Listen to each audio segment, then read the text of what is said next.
Today on the spot, we check in with what's new this week on PlayStation Network. Peter Molyneux gives us a peek at Fable 3, and Sophia Tonk stops by for a demo of Super Mario Galaxy 2.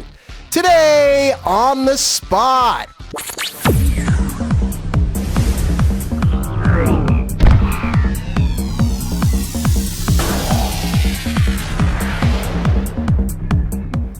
What is up, everyone? Welcome to another episode of Today on the Spot. My name is Brian Eckberg, joined by Sean McKennis. Sean, it's been a while since I've been in this chair, but it's good to see you. It's good to see you. I'm glad to see you back in the chair. How does it feel after so many weeks off? It feels weird. I feel like I don't know what I'm doing. I'm making it all up at the top of my head. That's pretty much what I do, no matter how used to that chair I am. So I'm sorry I missed the Skate 3 demo. It looks like, I know you've been having a lot of fun with that game. I've been having a lot of fun with that game, mostly just wrecking myself, flinging myself off of buildings, trying to hit pedestrians, and like doing cool stuff in the process. And we should point out that a video that you showed, I guess on the Tuesday show, is now the top-rated video. It is currently the top-rated video on the skate sharing website, or on the game itself, actually, which, in fairness, it hasn't been released to the public yet, so I'm sure somebody will top me, but right now, I'm proud. Right now, you are the winner. I'm the winner. Awesome. Well, we've got a winner of a show for you today, guys. We got a lot of stuff, including a demo of Super Mario Galaxy 2. Sophia will be here. That's good news for everyone. I know everyone's a big fan of Sophia. She'll be showing off Super Mario Galaxy 2. Sean was in England to check out Fable 3 recently. That's right. We shot an interview with none other than Peter Molyneux. He's going to give us the dirt on Fable 3. It's sort of a week of interviews about Fable, and this is the big one. This is the final Fable 3 interview. Everybody wants to know about Fable 3. We're going to find out. And we have trivia giveaways. Earlier in the week, I got a whole bunch of EVE Online books, like novelizations and official magazines and stuff, so we're going to be giving that away at the end of the show. So as you can tell, we got a busy show. So let's get right to it with the news. First up. Hey everyone, it's your GameSpot news update for Saturday, May 8th. I'm Tor Thorson. The day after Nintendo reported its first fall in profits in 6 years, company president Satoru Iwata revealed his company's next big Wii title, Wii Party. "We are developing this game with the aim to make it a marquee party game for Wii," said Iwata. Wii Party will be the first-party party game for the console since 2007's Mario Party 8. Iwata revealed that title has sold over 7.6 million units worldwide to date, nearly 2 million of which were bought right here in the old US of A. Iwata said Wii Party will be based on gamers' Mii avatars, and he said that over 160 million Miis have been made in the US, Japan, and 6 unnamed European countries. Infinity Ward fiasco update. Activision CEO Bobby Kotick said the Modern Warfare 2 developer will stay open despite losing 35 staffers. That number includes the 2 fired founders of the studio, Jason West and Vince Zampella, and over a dozen high-level developers who have joined the pair's new EA-backed studio, Respawn Entertainment. "We are obviously disappointed about this, and we wish we could convince some of these talented people to stay," said Kotick. However, he added the company felt it had no choice but to fire West and Zampella, who Kotick said he considered personal friends. The CEO said Infinity Ward remains an important studio, and that it is hard to work on its next big project. That project has been named in numerous court papers as being Call of Duty Modern Warfare 3. What, you thought it was going to be anything else? Well, that's it, your GameSpot news update for Saturday, May 8th. For more headlines, head on over to news.gamespot.com.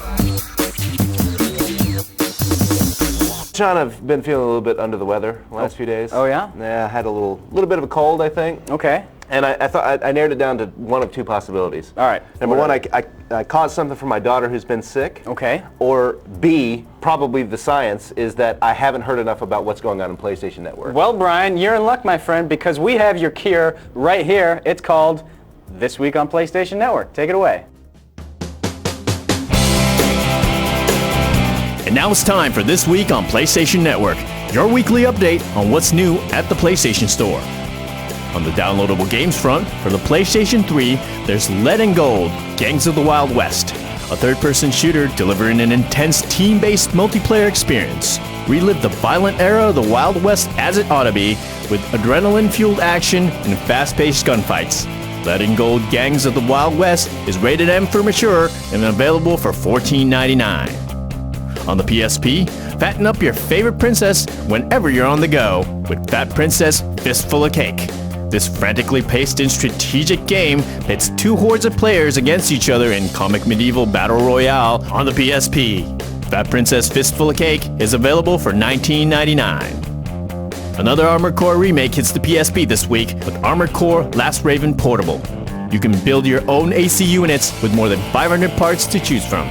New features such as ad hoc multiplayer enhance your game experience, and game saves from previous PSP Armored Core portable titles can be carried over to this game. Armored Core Last Raven Portable is available now for $14.99. And in What Did I Do to Deserve This, My Lord 2, resume your role as the God of Destruction to protect the Overlord from the throngs of hypocritical human heroes by digging dungeons and balancing the monster ecosystem.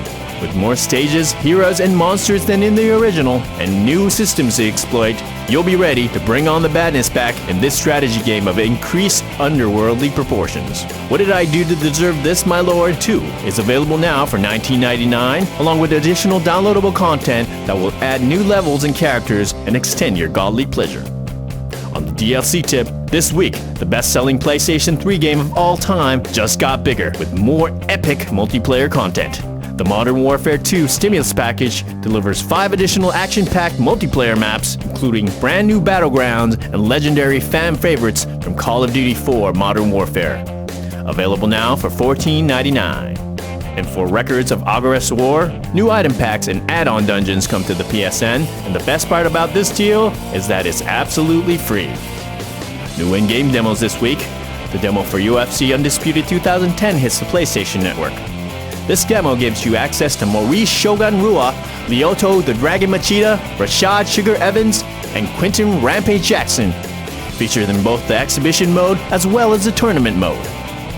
And on the PSP, we've got a demo for Naruto Shippuden Ultimate Ninja Heroes 3.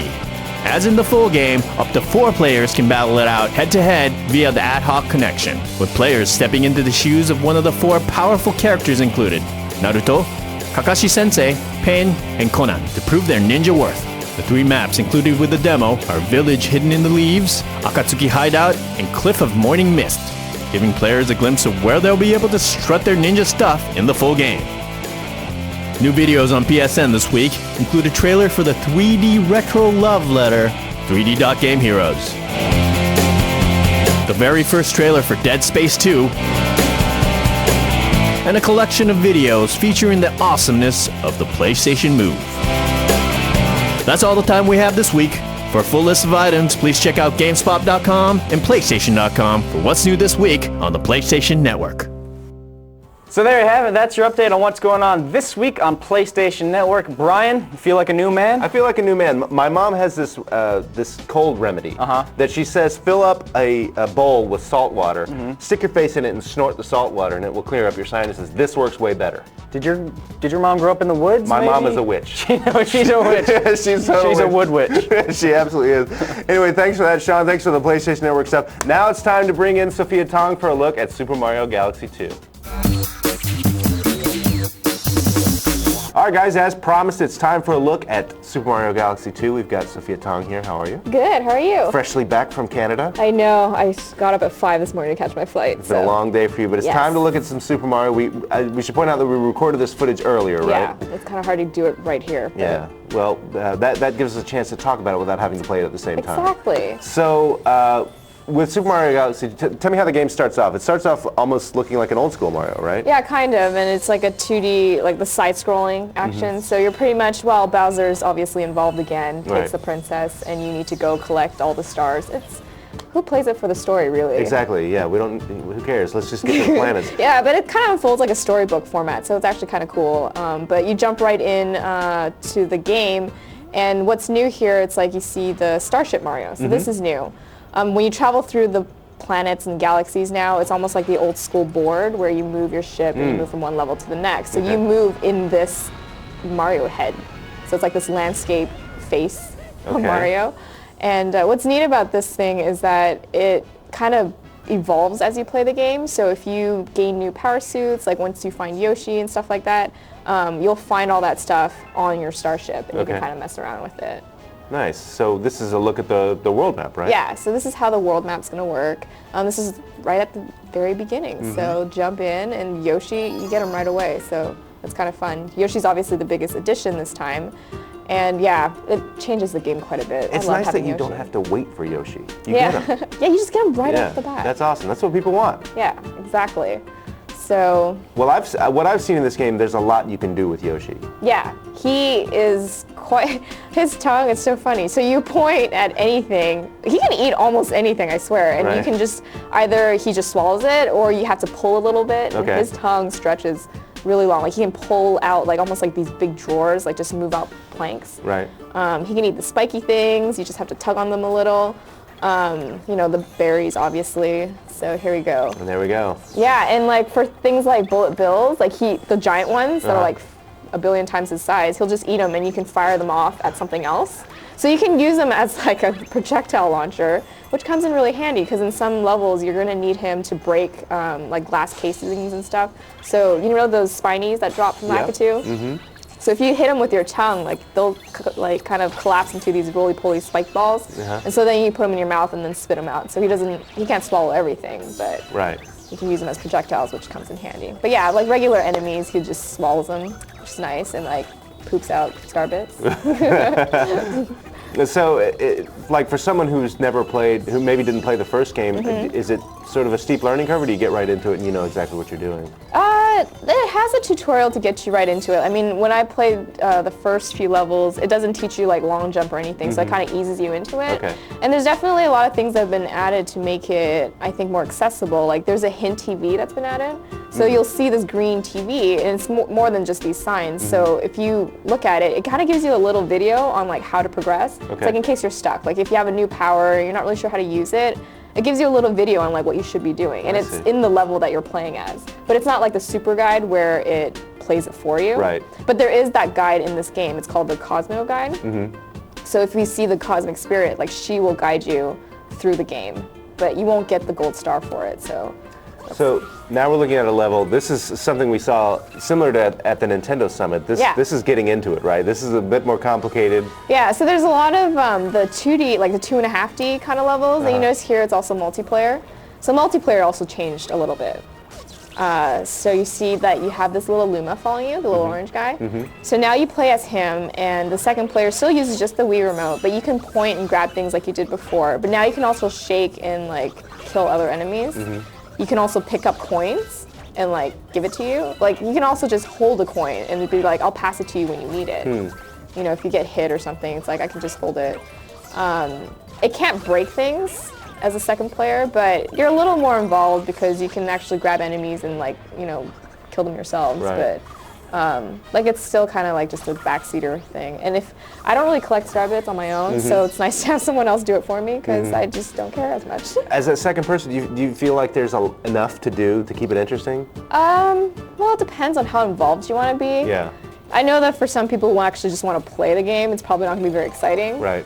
But if you have like a younger, you know, if I have my Sibling little or something, cousins, yeah. you know, playing with me, I'm like, just point at the star bits, you know, Yeah. nothing tricky. Exactly. Here's the drill. Yeah, the drill that was shown at the Nintendo Summit, so it's another neat little puzzle element in this level. So all you do is drill a hole through to the other side of the planet, and It's kinda simple. neat. It's simple, but I imagine there's a lot of sort of interesting uses. We saw it used in a boss battle at the Nintendo Summit. yeah, so the boss battle is at the end of this one, but you're on this like round thing, you're just trying to like drill under them. But yeah, you can cut right through anything that isn't metal, and yeah, these worlds that like flip back and forth, so you're trying to figure out like where you should be. Yeah. So that's kind of neat. And these comet medals that you pick up, you eventually unlock stuff. Can't talk about what they unlock yet, Okay. and I haven't played enough to know what it unlocks, but Something cool, I would Something imagine. cool. Yeah, absolutely. yeah, so something we can't talk about but we aren't able to show, there is Luigi. Okay. But that's all we know right now. Okay, have you encountered Luigi Not yet. Not yet. But I Okay. haven't had a chance to get very far. Okay. So, Well, that's good news. We got all the heavy hitters. Most all of them, right? yeah, important ones. So here's the new cloud suit. So how this thing works is like when you get the cloud suit, you have to avoid water because then you lose your power. So you have you see these three charges, like the little clouds that follow you? Yeah. So that when you shake the Wii remote, you create this little platform, but you can only do it 3 times, and you have to collect the cloud flower again to recharge it. So you can't just be shaking around and like just using it up. Right. So that's kind of like the downside to the suit, but it's a cute suit. Definitely. I like the hat. Like the little hat, and it, you know, you can, so it recharges, and you can create your own platforms. And Nice. So the drill, Yoshi, the cloud suit, anything else we need to know about Super Mario Galaxy? Okay, so there's another suit that I saw like my last hands on. It's later in the game, which we can't show, but so you play as this rock Mario, and then if you shake it, you turn to this rolling boulder, and you can just like roll into stuff. Very so nice. that's kind of neat too. All right, so the game's coming out on May 26th? Yes. All right, it's going to be a busy week for video games. UFC's that week. I know which one I'll be playing. Oh, okay. Yeah, so anyway, there's your look at Super Mario Galaxy 2. Thanks, Sophia. No problem. Well, there you go. There's your look at Super Mario Galaxy 2 coming very soon. Sean, you were, as we mentioned at the top, you were recently at Lionhead Studios to check out Fable 3. I was at Lionhead. A lot of people would kill to go to Lionhead. Give us your impressions before we see the piece. Lionhead is cool. It's located in Guildford, England, which is pretty far away from the hustle and bustle of London. It's sort of like it's a college town. It's very focused on like research parks and like campuses and whatnot.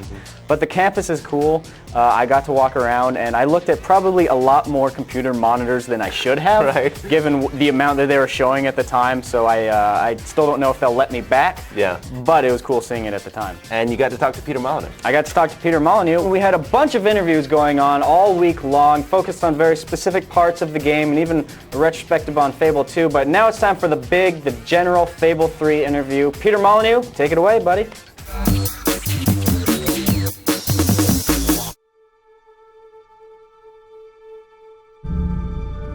The kingdom of Albion is changing.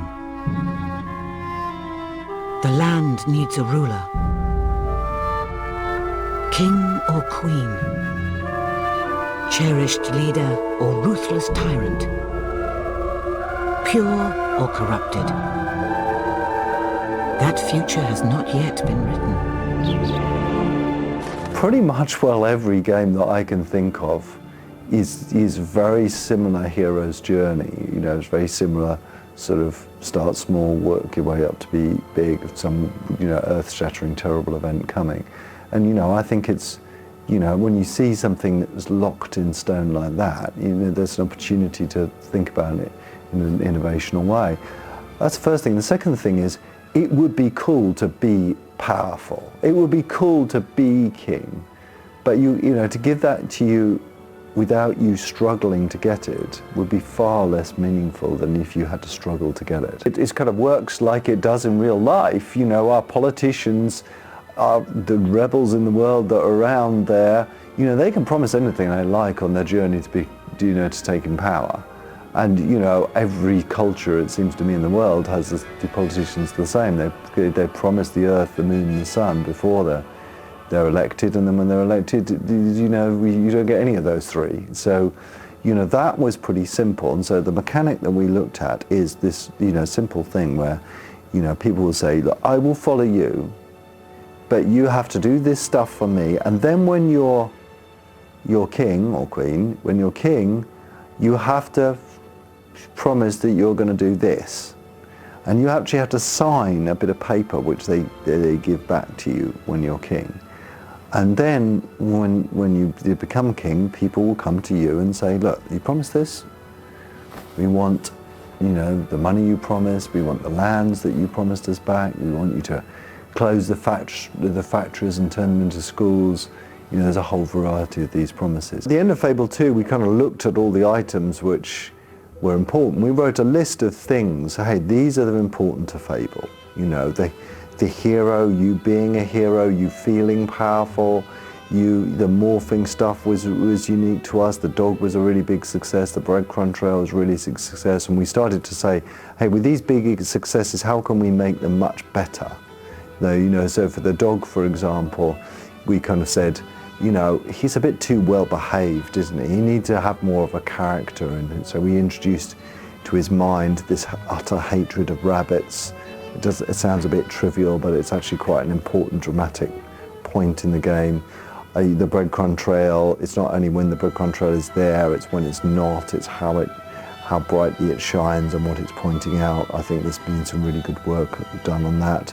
And then all of the GUI stuff needed a complete reinvention. All of the combat stuff needed to be really, the combat was goodish, but it was a bit disjointed. It didn't flow. It didn't make you feel powerful, and you know there wasn't enough to experiment with there. So we reinvented, you know, thinking of reinventing that combat stuff. the drama and the story. You know, the drama, the story of Fable 2 was very formulaic. You know, there's a really big bad guy and you have to go and beat up the bad guy, and we sort of questioned about that. Pretty much, well, everything that you can think of has gone through sort of major thoughts. Yes, well, we got this idea that if you pull the left-hand trigger, you reach out your hand. And at the point of reaching out your hand, a lot of things happen. We measure the relationship with the thing that you've reached your hand out to. You know, if you just met that person, you might want to shake their hand, depending upon your own alignment, you know, whether you're good or evil and your social standing. You know, that person may kiss the ring on your finger, or they may shake your hand, or they may just bow down in reverence, or they may just not, move their hand back. Once you've grab some of them by the hand, or once you've made physical contact, if you then move the thumbstick, that then defines what happens next, so that if someone is of equal standing, they'll walk hand in hand with you along by their side. If they've got something to show you, they'll sort of be pulling you along.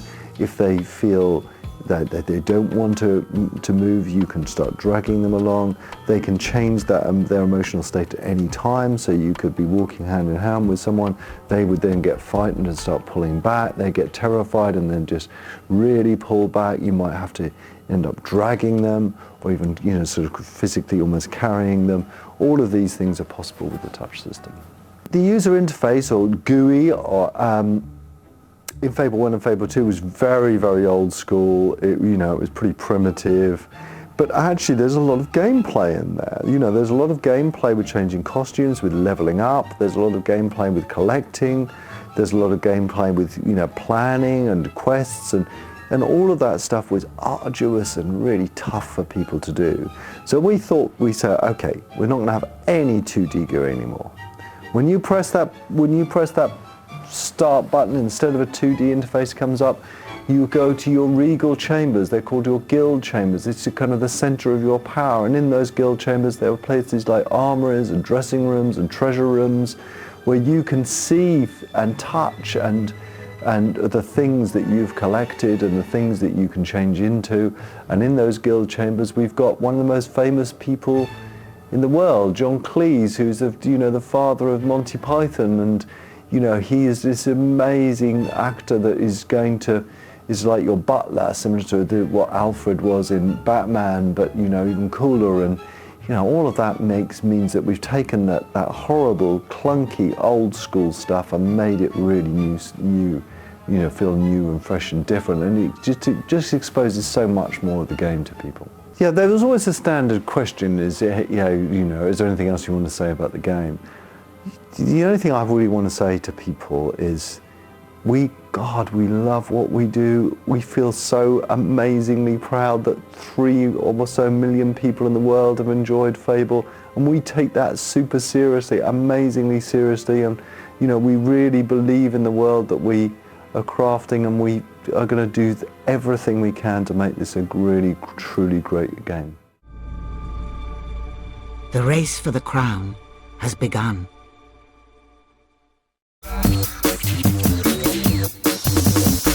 Okay, well, we're getting down to the final moments of the show. As I mentioned at the top, we've got some trivia stuff to give away. We definitely do. I have to be careful about this because the trivia question involves me being careful and not showing you guys the answer. We have 2 novels for EVE Online, the MMO that originally came out in 2003. The trivia question is, I'm holding EVE: The Burning Life.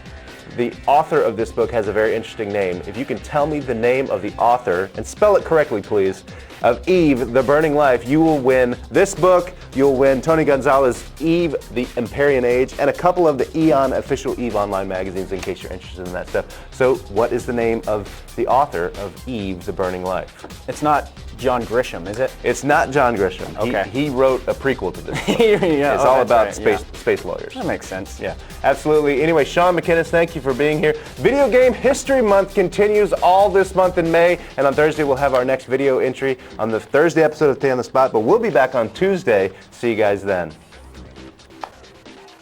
First party game. All right, first party. First party. Okay, giggles go away. we party.